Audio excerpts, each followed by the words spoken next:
सृष्टि की रचना के समय ब्रह्मा ने जीव जंतु और मनुष्य योनि की रचना की, लेकिन उन्हें लगा कि कुछ कमी रह गई है, जिसके कारण चारों ओर सन्नाटा छाया रहता है। ब्रह्मा ने अपने कमंडल से जल छिड़का, जिससे चारों हाथ वाली एक सुंदर स्त्री प्रकट हुई।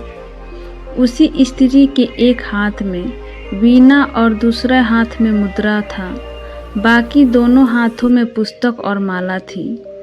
ब्रह्मा ने देवी से वीणा बजाने का अनुरोध किया।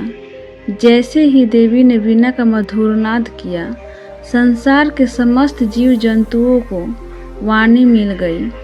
मधुर शीतल जलधारा कलकल नाद करने लगी, मीठी हवा सरसराहट कर बहने लगी, चारों तरफ भीनी भीनी सुगंध प्रवाहित होने लगी। रंग बिरंगे फूलों धरती सज गई, चारों तरफ हरियाली छा गई। वातावरण में प्रकृति के संगीत की धुनें बजने लगी। तब ब्रह्मा ने उस देवी को वाणी की देवी सरस्वती कहा। सरस्वती को वागीश्वरी, भगवती, शारदा, वीणा वादनी और वाग्देवी समेत कई नामों से पूजा जाता है। वो विद्या, बुद्धि और संगीत की देवी है। ब्रह्मा ने देवी सरस्वती की उत्पत्ति बसंत पंचमी के दिन ही की थी, इसलिए हर साल बसंत पंचमी के दिन देवी सरस्वती का जन्मदिन मनाया जाता है।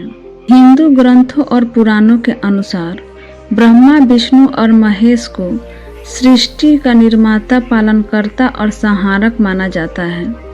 लेकिन आपके मन में ये सवाल कई बार आता होगा कि विष्णु और महेश के तो दुनिया भर में कई मंदिर हैं और लोग घर में भी इनकी स्थापना कर इनकी पूजा करते हैं, लेकिन ब्रह्मा की पूजा कभी नहीं की जाती और उनका केवल एक ही मंदिर है जो पुष्कर में है। इसका एक प्रसंग ब्रह्मा जी और सरस्वती जी के विवाह से जुड़ा हुआ है। इस प्रसंग का उल्लेख सरस्वती पुराण में किया गया है। प्रसंग के अनुसार सरस्वती जी ब्रह्मा जी की बेटी थी। ब्रह्मा जी ने सृष्टि की रचना के बाद सरस्वती जी को अपने तेज से उत्पन्न किया था, इसलिए यह कहा जाता है कि सरस्वती जी की कोई माँ नहीं थी। सरस्वती जी को विद्या की देवी कहा जाता है। प्रसंग के अनुसार सरस्वती माता बहुत ही खूबसूरत और आकर्षक थी। इस कारण स्वयं ब्रह्मा जी भी उनकी ओर आकर्षित हो गए और उनके मन में सरस्वती माता से विवाह करने का विचार आ गया। सरस्वती माता ब्रह्मा जी की इच्छा को जान गई थी। वो अपने पिता से विवाह नहीं करना चाहती थी। वह ब्रह्मा जी की नज़रों से बचने का प्रयास करने लगी, लेकिन उनके ये सभी प्रयास असफल रहे। अंत में सरस्वती जी को ब्रह्मा से विवाह करना पड़ा। ऐसा माना जाता है कि इसकी देवलोक में बहुत आलोचना हुई और यही कारण है कि ब्रह्मा जी की पूजा नहीं की जाती। सरस्वती पुराण में कहा गया है कि ब्रह्मा और सरस्वती ने 100 साल तक जंगल में पति पत्नी के रूप में बिताया। इस दौरान ब्रह्मा और सरस्वती में प्रेम बना। इन दोनों का एक पुत्र भी हुआ। इस पुत्र को स्वयंभू मनु के नाम से जाना गया।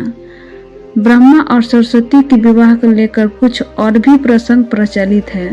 लोग अन्य प्रसंगों को भी कहते सुनते रहते हैं।